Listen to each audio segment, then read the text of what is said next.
बिस्मिल्लाहिर्रहमानिर्रहीम। तुमसे है पाकिस्तान में खुश आमदीद। मैं हूँ साजिद हुसैन। मज़ीद मजबूत मुस्तहकम पाकिस्तान पर हम बात करते हैं। कैसे मुल्क मिल्लत की तामीर और तरक्की में हमने अपना किरदार अदा करना है। ग्रैंड डायलॉग की बात एक मरतबा फिर से अब हुकूमत कर रही है। हुकूमत ने फिर से दावत आमा दे दिया है, स्पेशली PTI के नाराज़ अरकान को कहा है कि आप आ जाएँ, पार्लियामेंट में बैठें, मीशत को मजबूत करते हैं। राजा परवेज़ अशरफ ने भी एक निजी प्रोग्राम में PTI को दावत दे दी है। तो दीगर अकाबरीन भी यही कह रहे हैं कि PTI इस वक्त के हालात देखकर असम्बलियों में आ जाए। तो दूसरी जानब PTI ने कहा है कि हम पंजाब से असम्बलियाँ तहलील करना शुरू कर देंगे और ये सिलसिला KP के तक भी जाएगा। तो अब देखें ऊँट किस करवट बैठता है। दूसरी जानब इमरान खान साहब ने तोशा खाना स्कैंडल में कहा है कि मेरी घड़ी मेरी मर्ज़ी।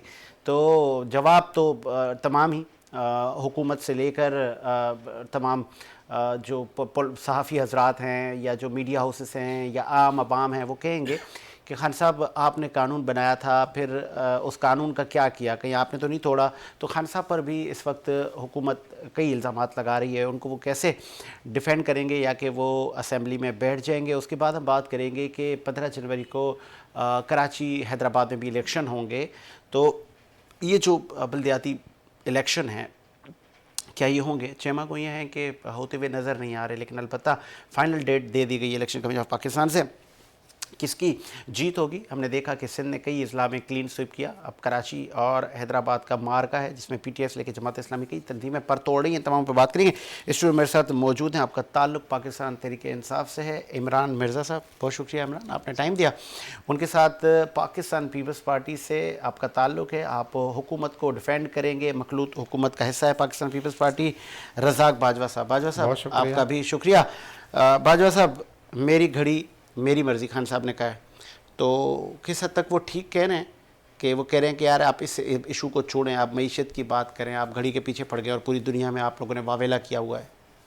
देखें, मेरी घड़ी मेरी मर्ज़ी उस वक़्त चलती है कि अगर ये घड़ी इमरान खान साहब को उनकी शादी में उनके ससुर ने दी होती तो बिल्कुल इनकी मर्ज़ी थी, क्योंकि वो ससुराल की घड़ी थी।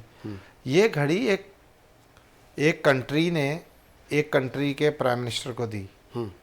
तो पाकिस्तान क्या दुनिया की तारीख़ में जो तोहफे दिए जाते हैं वो किसी शख्सियात को नहीं दिए जाते, और वो तोहफे दिए जाते हैं उस ममालिक को दोस्ताना ताल्लुकात को मज़ीद मुस्तकम और मजबूत करने के लिए।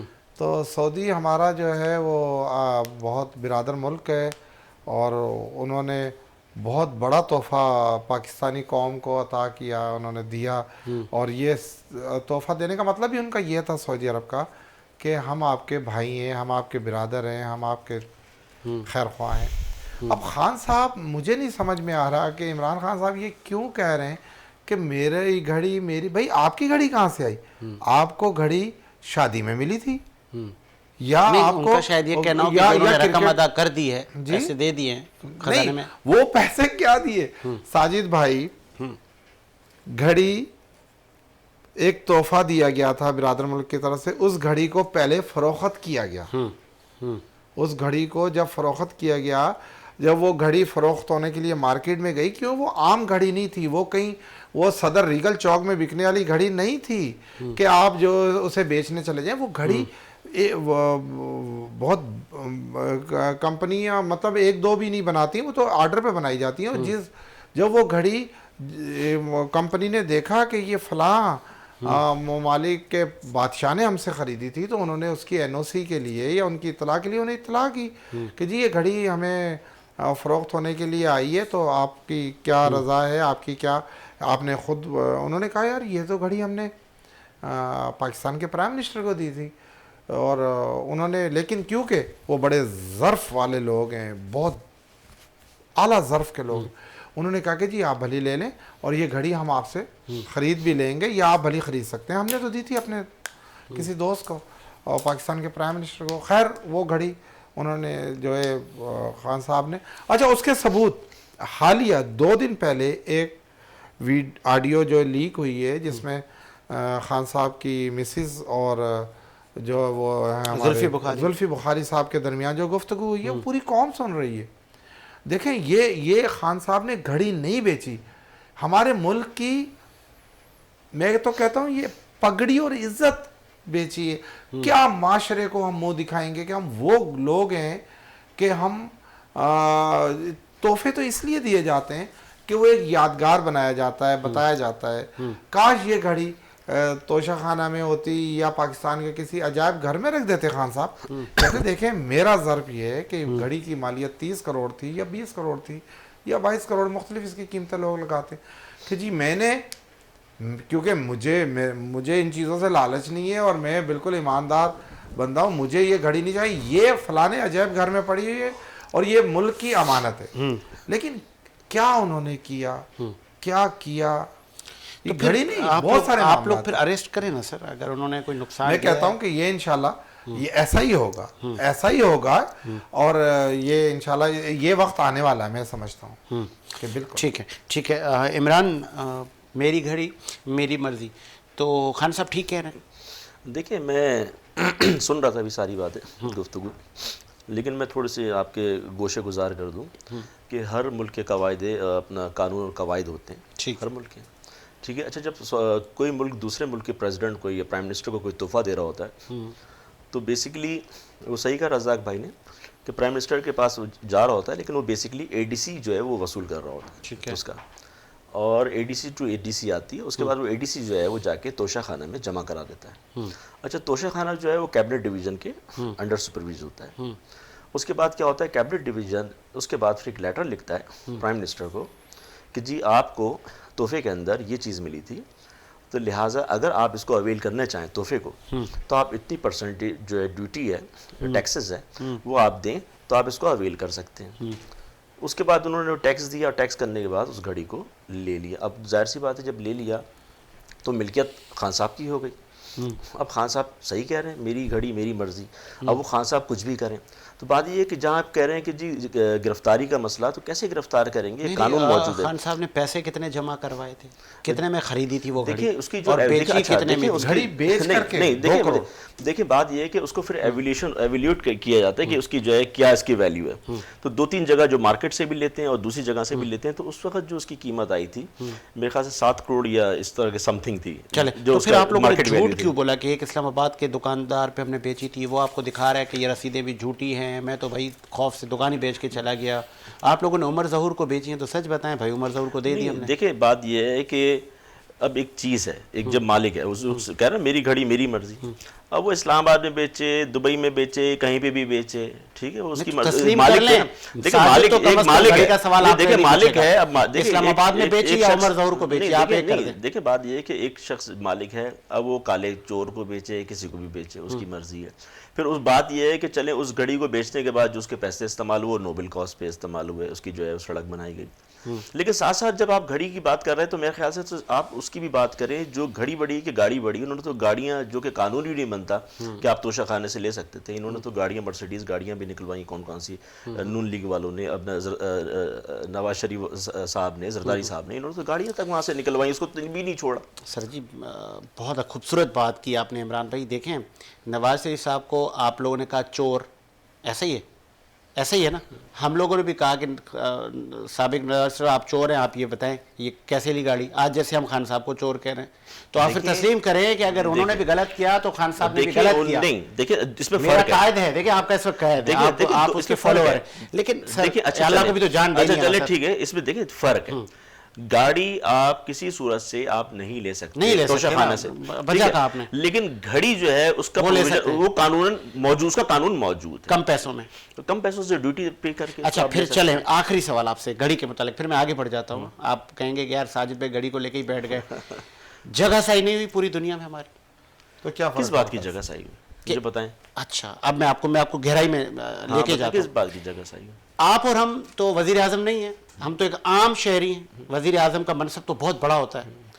रियासत, किसी भी रियासत का वजीर आजम जब किसी दूसरी रियासत से कोई भी तोहफा तहफ़ आता है और वो जब जाके किसी मंडी में वो बिक जाता है, तो वो मुल्क का जो बादशाह है या जो भी उसकी आवाम है वो कहेगी एक वजीर आजम का ये हाल है, आम आवाम का क्या होगा। देखिए मैं एक वजीर आजम इतना कंगला है नहीं साजिद तो आवाम क्या होगी। देखिए वाकई एक वजीर आजम इतना बड़ा फ्रॉड कर सकता है तो आवाम क्या होगी। देखिए फ्रॉड की फिर उस पर बना क्या है खाना का सादिक अमीन तो है ना सर। साजिद भाई मैं एक छोटी सी, अमीन तो है। आपने हजरत उमर के जमाने में जब वो इक़्तिदार में थे और अल्लाह पाक ने उन्हें वहाँ का इक़्तिदार सौंपा था, तो सिर्फ एक चादर उन्होंने जब दो चादरों से, क्योंकि उनका वो लिबास जो है वो थोड़ा सा बड़ा था, नहीं बन पा रहा था, उन्होंने अपने बेटे की चादर से थोड़ा सा कपड़ा उसमें तो उसका सवाल किया गया कि जनाबे वाला, ये आपके इतने खूबसूरत, इतना बेहतरीन लिबास आपका, उनसे आप हमें जवाब दें कि बकाया लोगों के जो लिबास हैं वो इतने खूबसूरत और इतने वो जो हस्ती हैं जिनकी आप बात कर रहे हैं उनका तो मुकाबला हम तो नहीं कर सकते। ये तो उस हस्ती से भी बड़ा बन गया था भाई। ऐसी बात नहीं, लोगों ने करता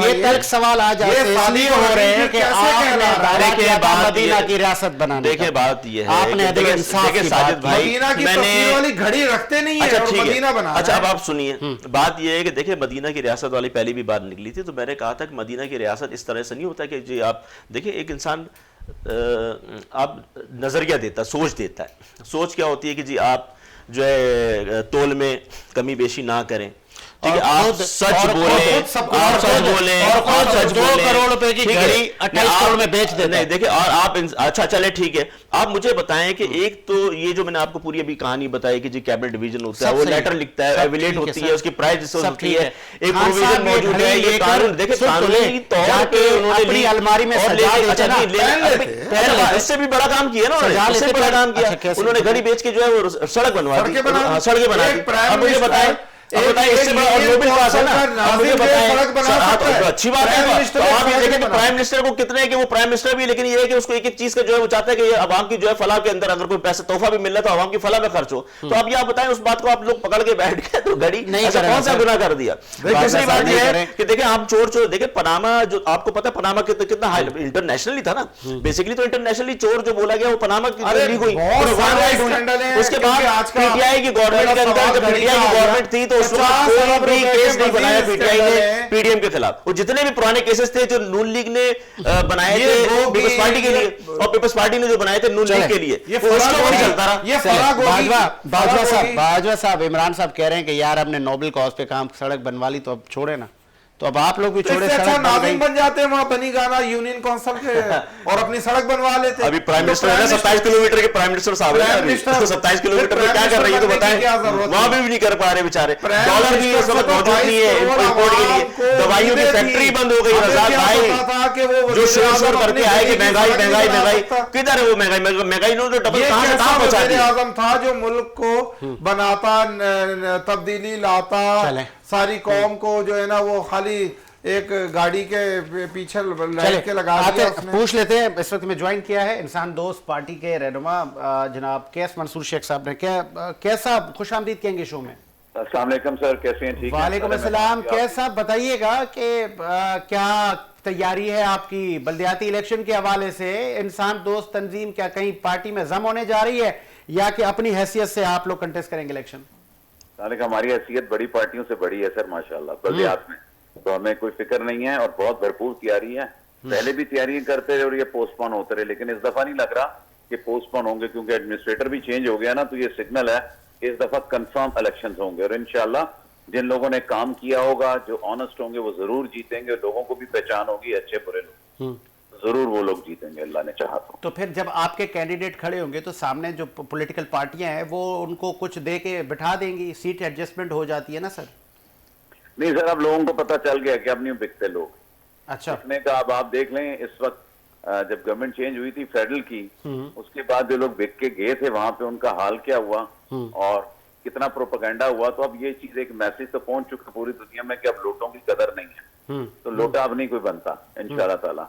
और अब मेरिट पे वोट होंगे, ना बड़ी पार्टी देखी जाती है ना छोटी पार्टी, सिर्फ ये देखी जाती है बंदा कौन अच्छा है, ऑनेस्ट है और काम कौन कर रहा है और काम कौन करेगा। बाकी तो मौसमी बटेरे आते हैं, टिकट खरीदते हैं 3, 4, 5 महीने पहले और टिकट और अपना काम कर जाते हैं। और वो लोग जो सारा साल 5 साल तक मुसलसल काम करते हैं, भले वो हारे हों, भले वो कॉन्टेस्ट में ना हो, लेकिन वो काम कर रहे होते हैं, उनकी पहचान लोगों ने कर ली अल्लाह के फजल। अच्छा क्या साहब ये भी बताइएगा, कराची और हैदराबाद में कितने कैंडिडेट आपकी तंजीम खड़े कर रही है और कितनी तवक्कुआत हैं, कितनी नशस्तों की? देखिए मेरी तो वो कहते हैं ना डाडा गागा, यानी कि हमारी तो बर्थ अभी 1 साल हुआ है, तो उसमें हमने टोटल यूसुफ गोट, सरजानी टाउन और औरंगी में फोकस किया हुआ, नॉट इन हैदराबाद। ठीक है, यहाँ से रिजल्ट के बाद हम आगे चलेंगे। अभी तो हमें 1 साल हुआ है और बाकी तो पार्टियां कोई 55 साल की हो गई हैं, कुछ 40 साल की हैं, 25 साल की हैं। अल्लाह बेहतर करेगा इंशाल्लाह, और ये लोग भी अच्छा काम कर रहे हैं। इस वक्त मैं ये जरूर कहूंगा, अप्रिशिएट करूंगा कि पीपल्स पार्टी ने भी काम किया। मुर्तजा वहाब अच्छा डिलीवर करके गया, उसने पूरी कोशिश की, बल्कि बहुत बड़ा फुकदान है कराची में, but he tried his level best. और आगे उम्मीद करते हैं जो भी आए एडमिनिस्ट्रेटर जरूर काम करें, अच्छा करें और डिलीवर करें। लोगों को परेशानी है, लोग तकलीफ में है, लोग बहुत परेशान है, टूटी सड़कों से, गटरों से, नालों से, सेवरेज से, गैस से, बिजली से, पानी से, कुछ भी नहीं इस कौम के पास रह गया, कुछ भी नहीं रह गया। अभी हमने जो प्रेस कॉन्फ्रेंस की थी, जो स्ट्रीट क्राइम्स के अगेंस्ट की थी, आप देखें उसमें विक्टिम्स तारीख में पहली दफा रखे थे, बैठे थे, उन्होंने बताया हमारे साथ ऐसे स्नैचिंग हुई, हमारी फीमेल ने कहा हमारी ऐसी ज्वेलरी हुई, ज्वेलर ने कहा हमारे साथ ऐसे हुआ। ये सारा फर्स्ट टाइम किसी ने बैठ के प्रेस कॉन्फ्रेंस में दिखाया और बताया। तो अल्लाह करम करे, ये इसके ऊपर इंटरेस्ट जो फेडरल जो प्रोविंशियल गवर्नमेंट सिंध की है उसको चाहिए, बल्दियात को तो बल्दियात की टीम उनकी देख रही है, बाकी स्ट्रीट क्राइम्स के ऊपर नजर रखें, लोगों को सहूलत दें, उनकी जानो माल की केयर करें, और पुलिस को भी चाहिए कि मैक्सिमम से मैक्सिमम गश्त रखें और लोगों को तहफ़्फ़ुज़ फराहम करें। ठीक है, लास्ट में ठीक है, क्या साहब ये भी बताइएगा आखिर में कि राजा परवेज अशरफ स्पीकर कौमी असम्बली और हुकूमत ने एक मरतबा फिर से ग्रैंड डायलॉग की दावत दी है अपोजिशन की जमातों को, तो क्या आपको लगता है कि ये ठीक टाइम है कि अब मिल बैठ के पाकिस्तान की मईशत को बेहतर करना चाहिए? देखिए सर, दावत देने से ये पूरे अगस्त तक टाइम खींच सकते हैं ना। अब उनको पता है कि उनकी दावत देने से उन्होंने सिर्फ टाइम ही गेन करना है। अगर वो डिसॉल्व कर देते हैं और इलेक्शन आते हैं दोबारा, तो पीपल्स पार्टी पीएमएलएन के लिए इजी नहीं होगा to come in the power again in federal. इनमें तो चलें पीपल्स पार्टी कर जाएगी, लेकिन इनके लिए फेडरल में आना इजी नहीं होगा। पीटीआई एक एग्जिस्टेंस रखती है और पीटीआई फाइट करेगी और वो मेजॉरिटी लेके जा सकती है, इसीलिए ये परेशान है और अगस्त तक इन्हें चाहिए। और हकीकत पॉलिटिकली इनको वाकई ही जो प्रॉपर टाइम है उस टाइम पे करें, और कोई लीगल गवर्नमेंट आई है, लीगल वे में आए हैं, जो हमारा कॉन्स्टिट्यूशन कहता है उसी तहत आए, अपना टाइम पूरा करें, इन्हें प्रेशर में नहीं आने की जरूरत। सबसे बड़ा प्रॉब्लम यह है कि गवर्नमेंट पावरफुल होती है सर, वो प्रोटेस्ट को भी सबूत पास कर सकती है, वो किसी भी रैली को भी ब्रेक कर सकती है, जैसे इन्होंने नाकाम बनाया इमरान खान की रैलीज को, उनके प्रोटेस्ट वगैरह को। लेकिन गवर्नमेंट को बहादुर होना चाहिए, बहादुरी दिखानी चाहिए, तो ही मुल्क चलता है। अगर आप हमेशा इसी पे बैकफुट पे रहेंगे और सिर्फ उनसे डरते रहेंगे, पीटीआई वालों से, इमरान खान से, तो फिर मुल्क नीचे ही जाएगा, दबता जाएगा और आपकी पर्सनैलिटी भी दबती जाएगी। आप कॉल पे रहे ना, कैसा कॉल पे रहे, तो सर क्यों डर रहे हैं? कैसा भी कह रहे हैं नहीं डरे पीटीआई से? कौन डरा है इमरान खान के लॉन्ग मार्च से? वो लॉन्ग मार्च था या पता नहीं टांग मार्च था? वो कहाँ था लॉन्ग मार्च, कहाँ गया? वो महीना भर तो गुजरावाले में घूम फिर के वो बेचारा ठंडा हो गया। वो हम हुकूमत कहाँ घबरा गई उससे? तो सर अरेस्ट करें ना फिर खान साहब को। अरे बाबा, ये ख्वाहिश इंशाल्लाह बहुत जल्द पूरी होने जा रही है। अच्छा, एक खान साहब अरेस्ट नहीं होंगे, और भी बहुत सारे जो लोग हैं वो भी अरेस्ट पे दर पे पीछे तो लगे हैं, होने चाहिए, बिल्कुल होने चाहिए। ज़ईफ़ों को भी जिन तंग लोगों कर रहे ने हैं। इस मुल्क को लूटा है, जिन लोगों पे करप्शन के केसेस सामने आ रहे हैं, बिल्कुल उनको गिरफ्तार होना चाहिए। खान साहब को कोई खास वजूहात की बिना पर गिरफ्तार नहीं करना चाहिए। अगर उन पर इल्जामात हैं और वो साबित हो जाते हैं, बिल्कुल गिरफ्तार करेंगी और करनी चाहिए गवर्नमेंट को। बिल्कुल कैसा आप नहीं डर रहे? हुकूमत वाले उन्होंने कमर कस ली है सर। उनकी स्पीच के ऊपर कैमरा ने पाबंदी लगाई, प्राइम मिनिस्टर साहब ने 2 घंटे के अंदर अंदर खत्म कर दी। हाँ, बाकी आपके सामने ही अक्लमंद को तो इशारे काफी है, इनके बोलने से डर खत्म तो नहीं होता। हाँ। प्रैक्टिकल काम करना पड़ेगा इन्हें और बहादुरी दिखानी पड़ेगी, और बिल्कुल अभी आहिस्ता आहिस्ता हो भी रहे हैं, लेकिन इनको फुल फ्लैज आना चाहिए। $8 दोबारा ऊपर चढ़ गया है, ये बहादुरी से चढ़ा है इनकी। ऑफ है तो चढ़ रहा है ना, क्योंकि डिलीवर नहीं कर पा रही गवर्नमेंट। गवर्नमेंट को अपना डिलीवरी के ऊपर फोकस देना चाहिए बहादुरी से। ठीक। आपके सामने 200 पे डॉलर आया तो हम समझेंगे कि ये डरे नहीं हुए। इनका डर महंगाई कर रहा है। जखीरा अंदोज काबू से बाहर आ चुके हैं। वो क्यों काबू से बाहर आते हैं? जब वो देखते हैं कि हुकूमत कमजोर है तो हम नुकसान क्यों उठाएं, वो जखीरा अंदोजी करके महंगाई कर देते हैं। ठीक है ना, डॉलर देख लें। डार साहब की क्या स्पीच थी कि जी मैं आया हूं, अनाउंसमेंट हुई है तो खरबों रुपए पाकिस्तान का कर्जा कम हो गया, 223-24 पे आ गए। तो आज डॉलर आपको मिल नहीं रहा, आज पाउंड आपको मिल नहीं रहा, आपको फॉरेन करेंसी मिल नहीं रही, बजा आपकी एलसीज रुकी हुई हैं। तो ये डर ही है ना।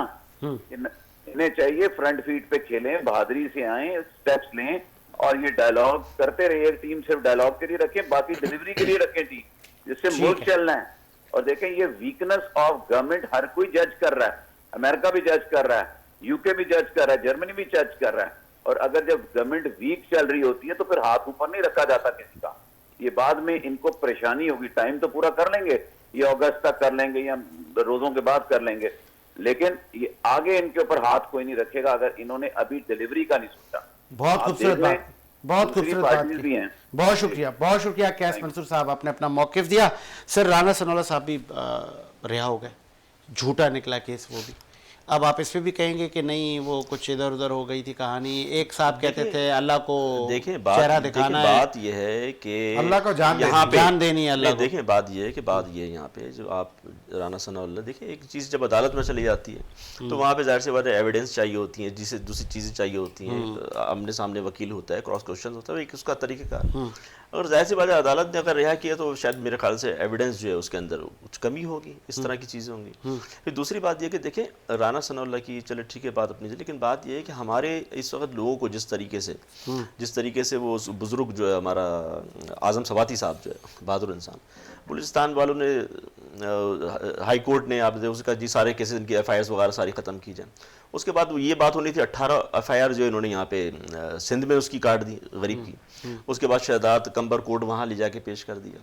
फिर जिस तरीके से शहबाज गिल के साथ हुआ, फिर जिस तरीके से आप ये देखें मकसूद चपरासी था वो दिल का दौरा पड़ने से मर गया, डॉक्टर रिजवान था वो दिल का दौरा पड़ने से मर गया, अरशद शरीफ था उसको बेचारा वो दुनिया से चला गया। तो ऐसा क्यों होता है? क्या ये लोगों को दिख नहीं रहा कि ऐसा क्यों हो रहा है? ऐसा जब आप कर रहे थे, जब आप ऐसा कर रहे थे, शाहिद खकान अब्बासी से लेकर फरियाल तालपुर और मरियम नवाज और एहसन इकबाल, तमाम ही लोग अंदर जेलों में। तो मोहसिन बेग सहाफी, तब हम कहा करते थे कि जो आप कर रहे हैं तो वो कहते हैं ना अपने ऊपर भी तेल मालिश करके रखिएगा कि कल आपका टाइम भी आना है। देखिए बात ये कि साजिद भाई, मैंने अभी आपको थोड़ी देर पहले भी बोला था कि वो जिन केसेस में मतलूब थे या जो भी उनके ऊपर मुकदमात थे वो हमने नहीं बनाए थे, हमने सिर्फ इदारों को आजाद छोड़ा था कि जी अब आ गए हैं तो आप अपनी कार्रवाई जो भी केसेस हैं उसके अंदर जो मतलूब है आप उनको अरेस्ट करें। आजाद छोड़ने का हुकूमत आप पर अभी इल्जाम लगा रही है कि आप नैब को और इदारों को टाइगर फोर्स की तरह इस्तेमाल कर रहे थे। नहीं, ऐसा बिल्कुल नहीं है, ऐसा बिल्कुल नहीं है। अगर इस तरह से कर रहे होते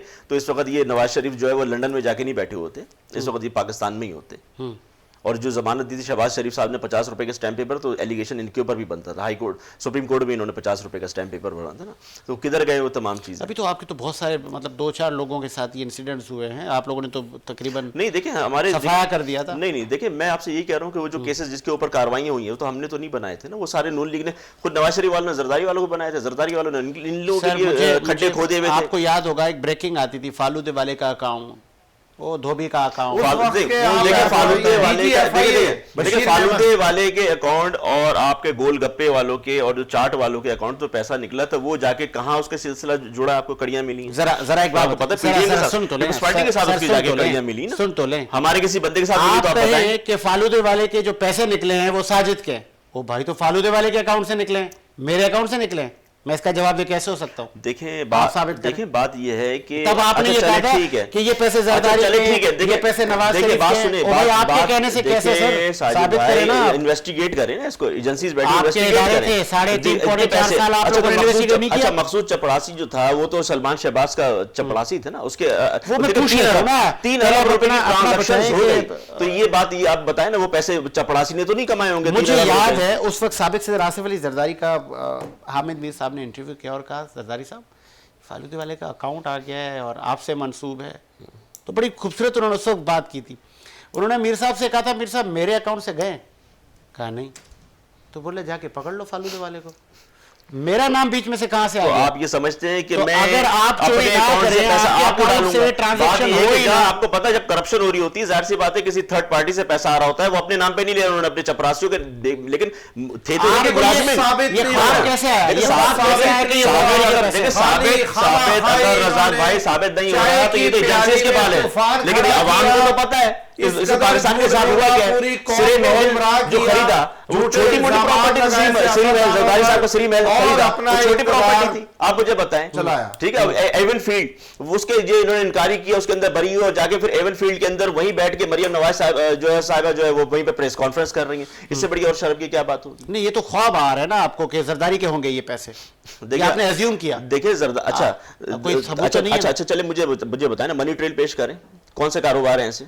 चलिए मनी ट्रेल पेश करें। खान ने तो अपनी मनी ट्रेल पेश करी थी कि जी मुझे तो मैं लेक्चर भी देता हूं, मैं मीडिया में बैठता हूं, मैं लेक्चर देता हूं, मैं तमाम चीजों को, जो मनी ट्रेल अपनी पेश करी थी, उसकी रसीदें जो आपको पता है, रसीदें भी उसकी मौजूद है, उसने तो रखी हुई थी। ये मनी ट्रेल आप लोगों ने जरदारी साहब की मनी ट्रेल पेश कर दे, कौन सा ऐसा कारोबार है, कौन सा ऐसा है जो अरबों रुपए खरबों रुपए के आप जो है लाहौर में आपने जो है वो ब्लावर हाउस बनाया, कराची में बनाया। चले बाजवा साहब बता देखें जरदारी साहब जो हैं वो क्या ये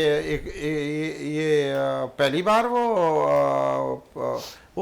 साबिक प्राइम मिनिस्टर के शौहर थे, वो बेनजीर साहिबा की जायदाद के वारिस और मालिक हैं। आप कहाँ इमरान खान, कहाँ आप बेनजीर साहिबा की फैमिली को और जरदारी साहब को मिला रहे? अरे बाबा, जरदारी साहब के वालिद साहब के उस वक्त सिनेमा घर थे कराची में। सिनेमा घर नहीं थे, मैनेजर थे वो। नहीं कोई मैनेजर नहीं, मैनेजर थे बैम्बिनो सिनेमा अपने मैनेजर सिनेमा मालूमात दुरुस्त नहीं है। जरदारी साहब के सिनेमा कल्चर लाने वाले हाकिम अली जरदारी, उनके सिनेमा घर थे या उस जमीनें थी जिस वक्त लोगों के पास साइकिल नहीं थी। तो ऐसा मैं ये कहना, और फिर वो मोहतरमा बेनजीर भुट्टो साहिबा के खावन थे, शौहर थे, क्या वो कोई मामूली इंसान थे या मामूली?